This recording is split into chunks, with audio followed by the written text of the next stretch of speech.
When it comes to looking for new career opportunities, there are a lot of ways to market yourself. But one mainstay that is still quite important is the good old-fashioned resume. And if you've been a working professional for, say, at least 8 to 10 years, you've probably gained a lot of good experience along the way. And given all the experience that you have, what is the best way to write your resume at this point in your career? In this video, I'll give you 3 critically important tips to help make your resume more impactful and concise to give you the best chance of landing your next career opportunity. So stay tuned.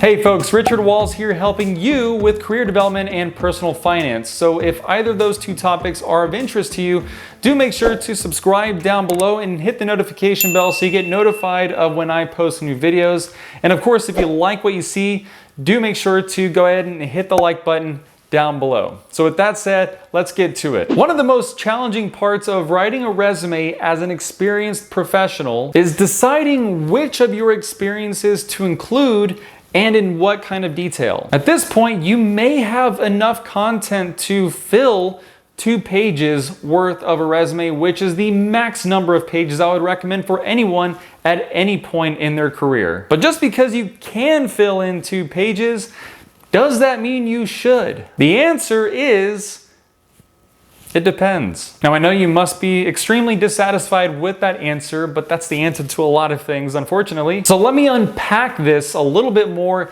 in the next 3 tips that I'll share with you so that you can answer this question for yourself. Tip number 1 is customize your experience and resume for the job. When you're looking at job opportunities, you ideally want to look at opportunities where your experience is at least somewhat relevant. And obviously, the more relevant, the better. And one bonus tip I'll go ahead and mention as a lead-in to the rest of this tip is to leverage your LinkedIn profile as a way to include all of your experiences and all the details associated with those experiences. Think of this as your menu. And as you look at potential jobs, you can refer back to this menu and pick the experiences and the details that are most relevant to that job to include in your resume. For example, if you're an engineer of any type and you're looking to move into a business role, you'll want to emphasize the experiences that someone hiring for a business role would be most interested in. For example, if you were a developer or a software engineer,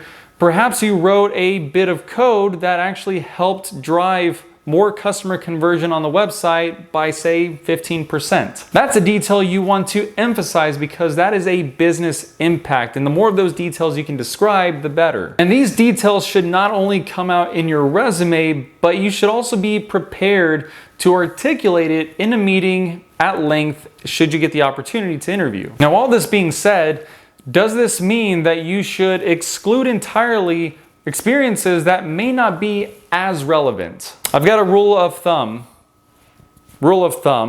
that you might want to follow. And that is tip number 2, which is to optimize your resume length. So how do you do this?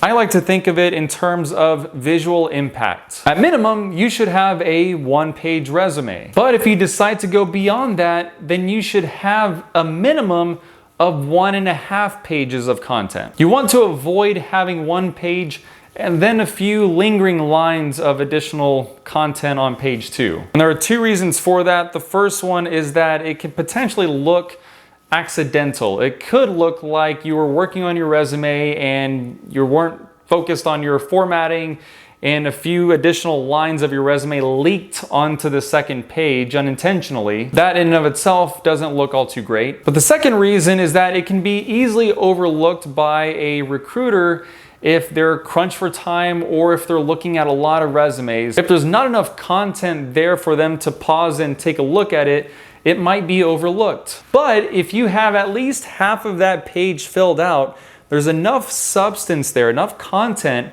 for someone looking at the resume to think, okay, that's intentional and it's noticeable. I'm going to read this. So going back to an earlier question of should you exclude experiences that maybe aren't as relevant? If those less relevant experiences are causing your resume to spill over from 1 page into a few lines into the 2nd page, then in that case, trim it down so you can get it down to just a one-pager that's more concise, more impactful. But if you're at the page and a half, a full half page on that second page, or quite simply a full second page, it's fine to leave in. And if your experience is going into a third page, then no questions asked, trim it.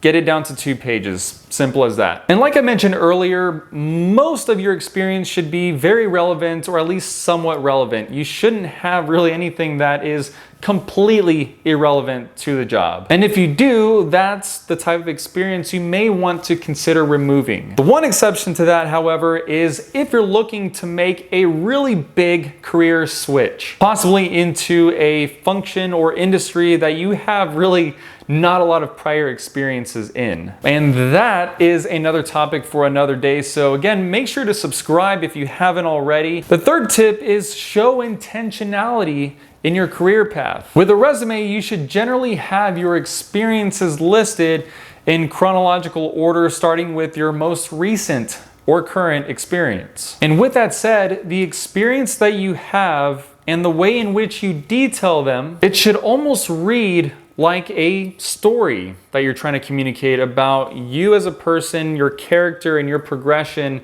throughout your career. And the way you describe your experiences should be thought of in a way of leading up to the role that you're applying for. So a hiring manager should be able to read your resume and have a really good understanding of, hey, this candidate started here in their career and they've moved here, and I see this logical path that they have taken. So it makes sense that they would be interested in this role. Okay, got it. For example, if you're looking to be a people manager in the future, you should be detailing each experience and each job as a progressive path to more and more responsibility. Maybe you've managed a bigger and bigger business over time. Maybe you've led progressively bigger projects or initiatives where you've had to lead and influence others. You want to make sure that your resume conveys that kind of growth in that direction. Now, obviously, you can't go back in time and have different experiences. So it is what it is, and you'll work within that. But again, you can focus and emphasize parts of those experiences and bring out certain details